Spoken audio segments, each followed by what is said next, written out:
The United States is a land of dreams, but for some, it's a nightmare that never ends. Across its sprawling cities, quiet suburbs, and forgotten rural towns, there are people who live in the shadow of something unseen, something that clings to them, whispers in the dark, and refuses to let go.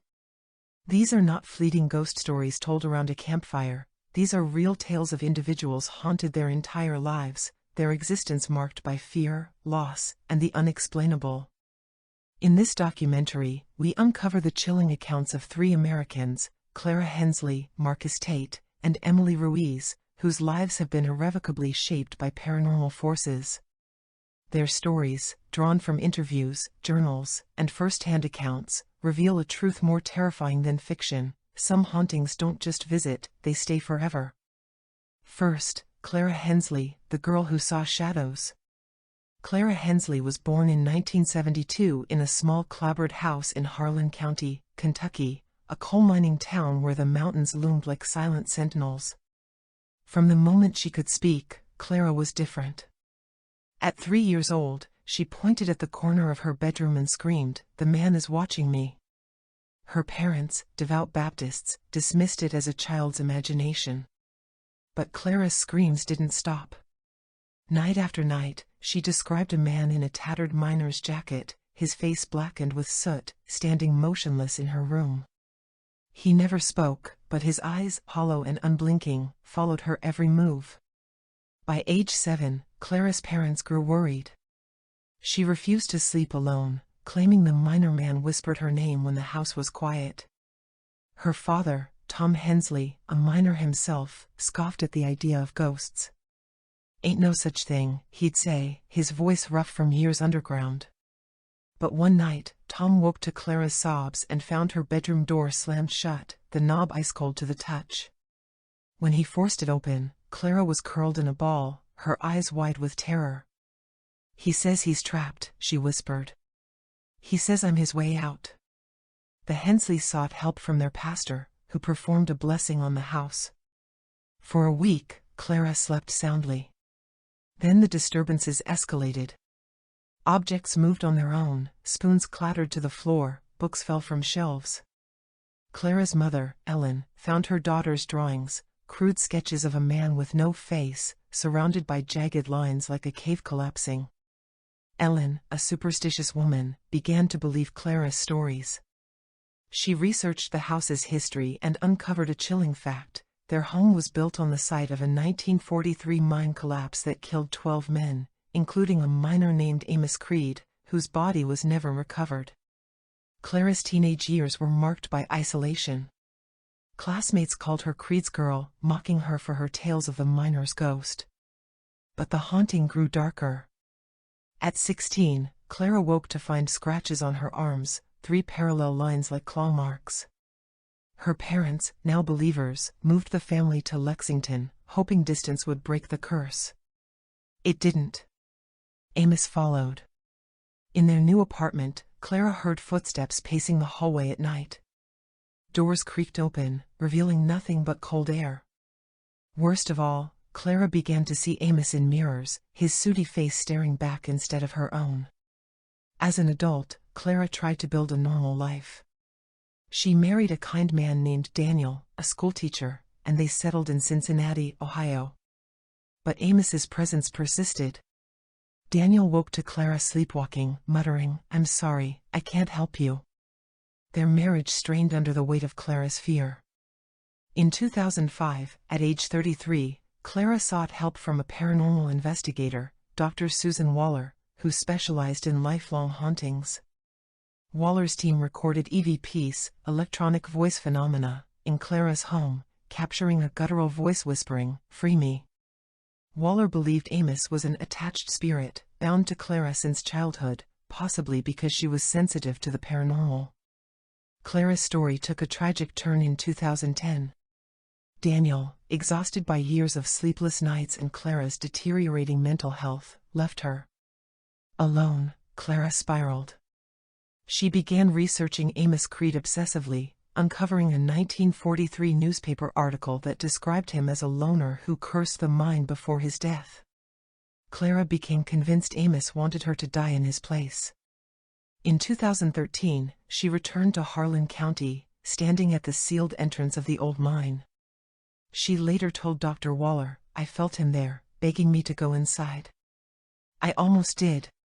Today, at 53, Clara lives in a small apartment in Louisville, Kentucky. She no longer sees Amos every day, but his presence lingers. "He's waiting," she says, her voice trembling. "I don't know for what, but he's never leaving me." Clara's story is a testament to the unrelenting nature of some hauntings, a shadow that follows you from cradle to grave. Second story, Marcus Tate, the house that bled. Marcus Tate grew up in the 1980s in a crumbling Victorian house in St. Louis, Missouri, a place his mother, Loretta, bought cheap after his father's death. The house, built in 1892, was a fixer-upper with sagging floors and peeling wallpaper. Marcus, an only child, loved exploring its maze of rooms, but from the start, he felt uneasy. At age 9, he noticed stains on the living room walls, dark, wet patches that looked like blood. Loretta dismissed them as water damage, but no plumber could find a leak. The stains vanished by morning, only to reappear days later. By 1990, when Marcus was 12, the house grew hostile. He heard scratching inside the walls, like rats, but traps caught nothing. At night, he woke to a low hum, a vibration that seemed to come from the basement. Loretta, a practical woman, blamed the house's age, but admitted she sometimes felt watched. One night, Marcus found her staring at the basement door, pale and trembling. "I thought I saw someone down there," she said, her voice hollow. Marcus, curious, ventured into the basement and found a child's toy, a wooden top, spinning on its own. He ran upstairs, heart pounding, and refused to go back down. The hauntings escalated in 1993 when Marcus was 15. Loretta began sleepwalking, standing at the kitchen with a blank stare, muttering, "They're still here." Marcus recorded her on a camcorder, hoping to prove she was ill, not haunted. But the footage showed something else, a shadowy figure standing behind her, its head bent as if whispering. Terrified, Marcus begged Loretta to leave, but she refused. "This is our home," she said. "We can't afford to run." Marcus researched the house's history at the St. Louis Public Library and uncovered a gruesome past. In 1901, the house was owned by the Carver family, a wealthy couple, who adopted several children. One child, Eliza Carver, aged 8, died in the basement under mysterious circumstances. Her death certificate listed accidental suffocation. Rumors swirled that the Carvers were abusive, and locals claimed the house was cursed. Marcus became convinced Eliza's spirit was behind the disturbances. In 2000, at 22, Marcus moved to Chicago for work, hoping to escape. But the haunting followed him. In his new apartment, he found blood-like stains on his apartment walls, identical to those in St. Louis. He sought help from a medium, who claimed Eliza's spirit was tethered to Marcus because he'd seen her as a child. The medium performed a cleansing, but it failed. Marcus began seeing Eliza, a pale girl in a tattered dress, standing at the foot of his bed. She never spoke, but her eyes were filled with sorrow. Marcus's life unraveled. He lost jobs due to sleepless nights and erratic behavior. In 2015, he returned to St. Louis to confront the house, now abandoned. Armed with a flashlight, he entered the basement and found scratches on the walls, forming the word "help." As he stood there, the air grew heavy, and he felt a child's hand brush his arm. Marcus fled, vowing never to return. Now 47, Marcus lives in a small apartment in Kansas City, Missouri. He still sees Eliza occasionally, always at night, always silent. "She's not angry," he says. "She's lonely. But I can't help her." Marcus's story reveals how a haunted place can mark a person forever, its echoes lingering long after you leave. Third story, Emily Ruiz, the voice in the static. Emily Ruiz was born in 1995 in El Paso, Texas, a city where the desert meets the border. Raised by her grandmother, Rosa, in a modest adobe house, Emily was a bright, curious child. But at age 5, she began hearing voices in the static of her grandmother's old radio. At first, it was faint, a woman's voice whispering her name. Emily thought it was a game, twirling the dial to find the voice. But the voice grew clearer, saying, "Come to me, Mija." Rosa, a devout Catholic, unplugged the radio, but it turned on at night, filling the house with static. By age 10, Emily identified the voice as Isabel, a woman who claimed to be her mother. Emily's mother had died in childbirth, a fact Rosa confirmed tearfully. Emily became obsessed, asking Isabel questions through the radio. The answers were cryptic. "I'm cold," Isabel would say, or "they won't let me leave." Rosa called a curandero, who blessed the house, but the radio still hummed with Isabel's voice. One night, Emily woke to find the radio playing in her room, though it was unplugged. She saw a woman's face in the window, pale, with dark, empty eyes, before it vanished. As a teenager, Emily's life was defined by fear. Isabel's voice followed her, appearing in car radios, TVs, even her phone speaker. At 16, Emily recorded the voice on her phone, capturing a chilling plea, "Find me where the river runs dry." Emily researched and learned her mother had died near the Rio Grande, her body found in a dry riverbed. She began to believe Isabel was trapped in a spiritual limbo, unable to cross over. In 2014, at 19, Emily moved to Austin, Texas, for college, hoping to escape. But Isabel's presence intensified. Emily's roommates complained of nightmares, and her laptop would turn on at 3 a.m., playing static.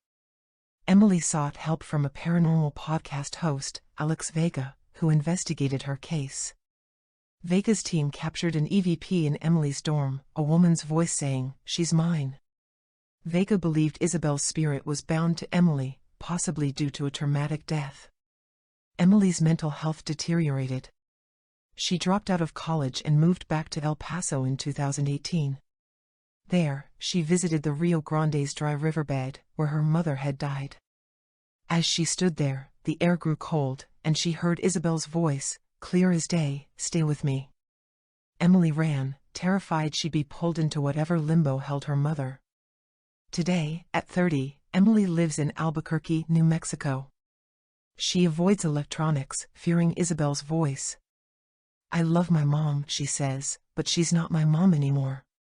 She's something else." Emily's story is a haunting reminder that some spirits cling to the living, their love twisted into something sinister. Fourth story, the intersection of terror. In 2023, Clara, Marcus, and Emily's paths crossed at a paranormal conference in Nashville, Tennessee, hosted by Dr. Susan Waller. Each shared their story, realizing chilling similarities, lifelong hauntings, spirits tethered to tragic deaths, and a sense of being chosen. Waller proposed a theory: some individuals are beacons, sensitive to the paranormal, attracting spirits who latch onto them for life. She warned that such hauntings rarely end unless the spirit's unresolved trauma is addressed. The trio formed a support group, meeting monthly via Zoom. They shared coping strategies, salt lines, sage smudging, prayers, but none fully worked. In 2024, they visited a psychic, Madame Lorraine, who claimed their spirits, Amos, Eliza, Isabel, were earthbound, trapped by violent or sudden deaths. Lorraine urged them to confront their spirit's origins, but warned it could be dangerous. "They don't want to leave you," she said. "You're their anchor." Clara returned to Harlan County, Marcus to St. Louis, and Emily to El Paso. Each faced their hauntings climax. Clara entered the mind-sealed entrance, feeling Amos's presence fade as she prayed for his peace. Marcus burned sage in the Carver house's basement, hearing Eliza's voice whisper, "Thank you," before silence fell. Emily scattered her mother's ashes at the Rio Grande, feeling Isabel's presence lift, though a faint static hum remained. Their hauntings haven't fully ended, but they've quieted. Clara, Marcus, and Emily continue their support group, helping others face lifelong hauntings. Their stories reveal a truth: some ghosts don't haunt places, they haunt people, their presence a lifelong burden. The tales of Clara Hensley, Marcus Tate, and Emily Ruiz are not just ghost stories, they're human stories of resilience, terror, and the search for peace. Across the USA, countless others live with similar hauntings, their lives shaped by forces beyond understanding. These accounts remind us that the paranormal isn't always a fleeting shadow. For some, it's a lifelong companion. What makes these stories so horrifying is their reality: ordinary people, like you or me, caught in an extraordinary nightmare that never ends.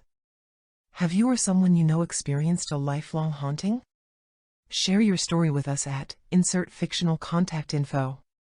Join our online community to connect with others who understand the terror of the unseen. Together, we can face the darkness and seek answers. Don't let fear silence you, your story matters.